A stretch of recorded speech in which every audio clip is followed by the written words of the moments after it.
Jogja Planning Gallery adalah salah satu ruang publik yang melengkapi keberadaan Sumbu Filosofis Yogyakarta.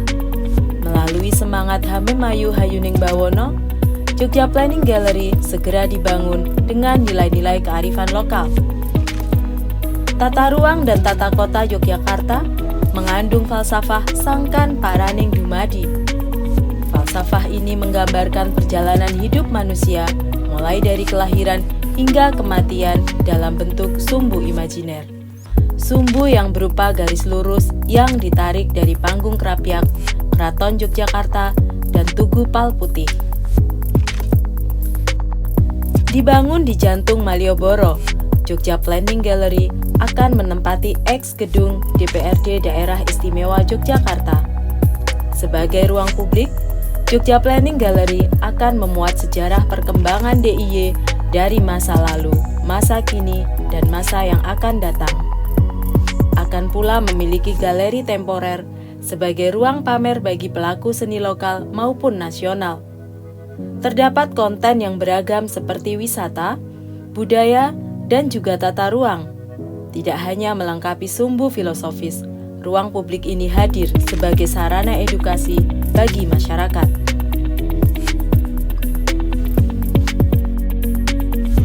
Untuk itu perlu bagi pemerintah daerah DIY menghidupkan kembali ajaran moral Sangkan Parang tersebut melalui penataan ulang kawasan Sumbu Filosofi dengan berlandaskan nilai-nilai budaya sekaligus adaptasi terhadap berbagai perubahan zaman yang mewarnai perjalanan peradaban melalui konsep galeri.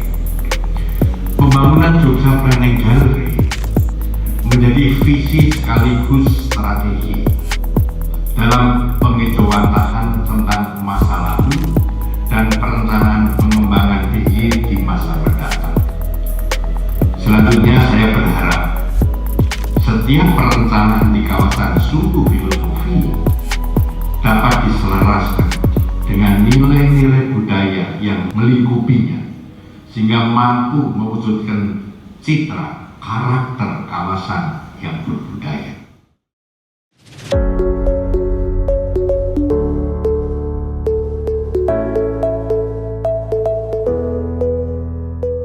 Sebelum suatu bangunan dibangun, tentunya harus ada suatu kajian atau DED, Design Engineering Detail, di mana di situ suatu bangunan ada hitungan secara teknisnya, kemudian tata letaknya, tata ruangannya seperti apa.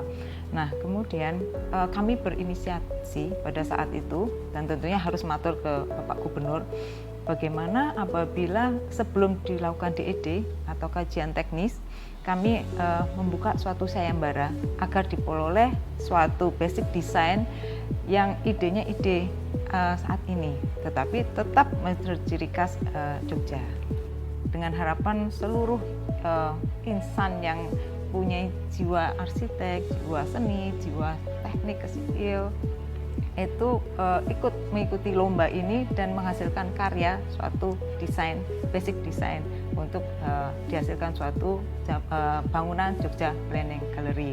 Itu dimulai di Maret 2022. Kemudian setelah itu tentunya kami harus menggandeng dewan juri, insan-insan yang profesional di bidangnya.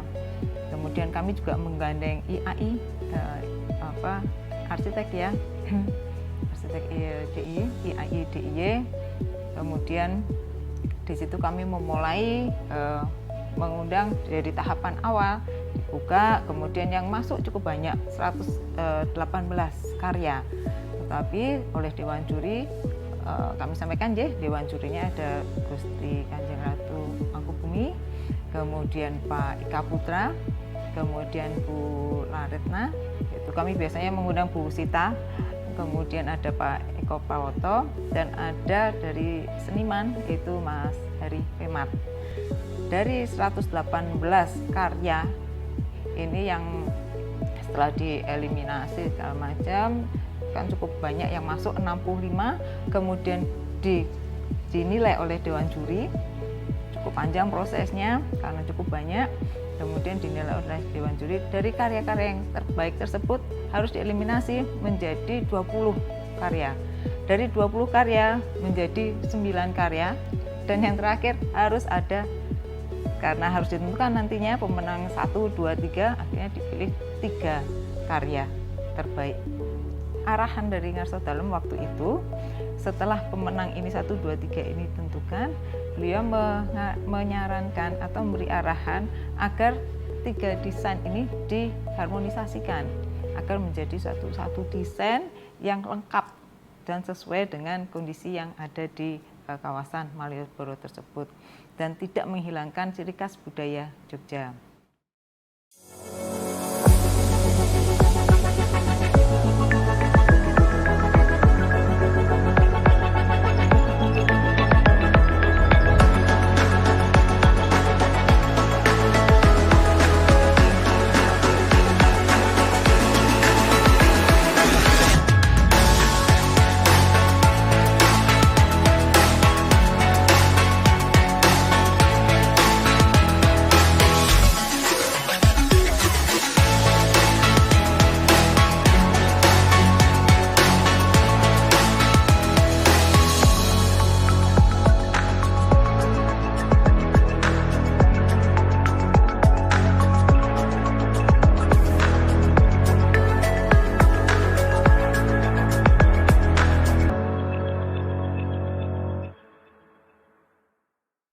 Desain yang sudah diharmonisasikan ini,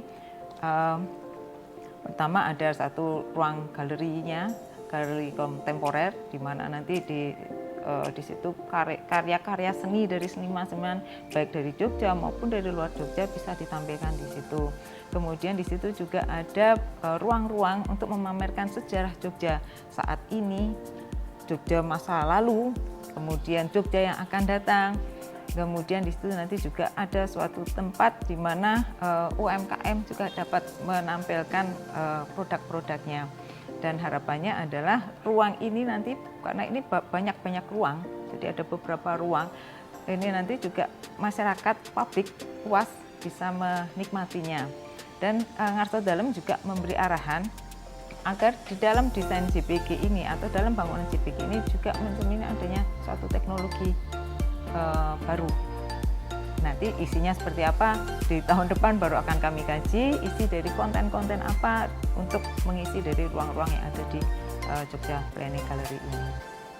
Di kawasan Sumbu Filosofi ini ada aturan-aturan jenis bangunan gedungnya, ketinggian bangunan gedungnya, kemudian arus lalu lintas yang keluar masuk di JPG tersebut diatur. Harapan kami tentunya JPG ini menjadi suatu tempat yang landmarknya Jogja, landmark budaya di Jogja, sehingga nanti siapapun yang berkunjung ke situ tidak akan bosan-bosannya kembali ke situ lagi. Karena apa? Karena dalam bangunan JPG ini tidak membosankan, karena konten yang ada di dalamnya akan selalu berganti, berubah, termasuk area yang 4D, karena di dalamnya juga ada area 4D. Itu nanti filmnya atau jalan ceritanya akan berbeda-beda.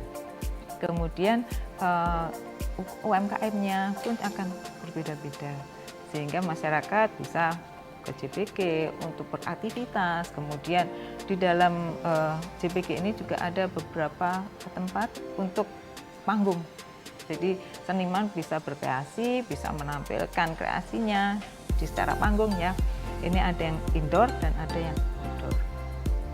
Bapak Gubernur dan Bapak Wakil Gubernur ini sangat-sangat mendukung adanya pembangunan JPG ini, dan harapannya nanti masyarakat yang ada saat ini ada di Tumplek ya di Malioboro tidak di situ saja, jadi mereka akan terpecah fokusnya, tidak hanya di selasarnya Malioboro atau di pedestriannya Malioboro, tapi juga ada yang berkunjung ke JPG Jogja Planning Gallery ini, sehingga ya karena menyebar ya luas, sehingga ya tidak ramainya tidak hanya di pedestriannya Malioboro saja.